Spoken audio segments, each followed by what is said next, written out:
আমরা সবাই জানি যে আমাদের লিভার, বাংলায় যেটাকে বলে কলিজা, আমাদের শরীরের খুব গুরুত্বপূর্ণ অংশ। এটি শরীরের প্রায় 500 রকম কাজ করে। কিন্তু বর্তমান সময়ে খুব মহামারী আকারে যে জিনিসটি দেখা যাচ্ছে তাকে আমরা ফ্যাটি লিভার বলি।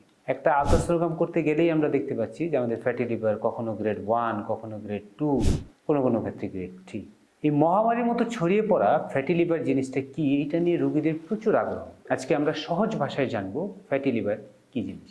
লিভারে 5%-এর নিচে চর্বি জমা, শতকরা 5 ভাগের নিচে চর্বি থাকাটা নর্মাল। কিন্তু এর বেশি যদি চর্বি জমে তাহলে লিভারের কোষগুলোর চারপাশে চর্বিগুলো জমতে থাকে এবং এই কোষগুলো ফুলে যায়, ইনফ্লামেশন হয়, ধীরে ধীরে ফাইব্রোসিস এবং আরও খারাপ স্টেজের দিকে এগিয়ে যায়।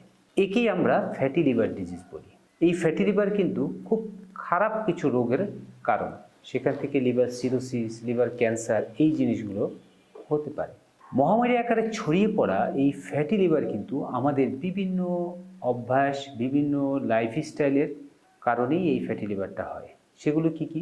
কিছু খাবার, যেমন অতিরিক্ত ভাত বা কার্বোহাইড্রেট জাতীয় খাবার, অতিরিক্ত চিনি খাওয়া, অতিমাত্রায় ফাস্টফুড খাওয়া, কিছু লাইফস্টাইল, অপর্যাপ্ত ঘুম, কোনো শারীরিক পরিশ্রম না করা, যেমন ব্যায়াম না করা, বিভিন্ন মানসিক দুশ্চিন্তা, আবার কিছু বদঅভ্যাসের কারণে হয়, যেমন মদ্যপান, ধূমপান। এই নানান কারণেই কিন্তু ফ্যাটি লিভার ডিজিজ হয় বা লিভারের চর্বি জমতে থাকে। সম্পূর্ণ প্রক্রিয়াটা একটা সাইকেলের মতো। আমরা যদি এই জিনিসগুলো বন্ধ করতে পারি, ধীরে ধীরে আমাদের এই লিভারের এই কন্ডিশনগুলো ইমপ্রুভ হবে এবং আমরা এই ফ্যাটি লিভার নামক এই মহামারী থেকে নিজেদেরকে রক্ষা করতে পারি। ধন্যবাদ সবাইকে।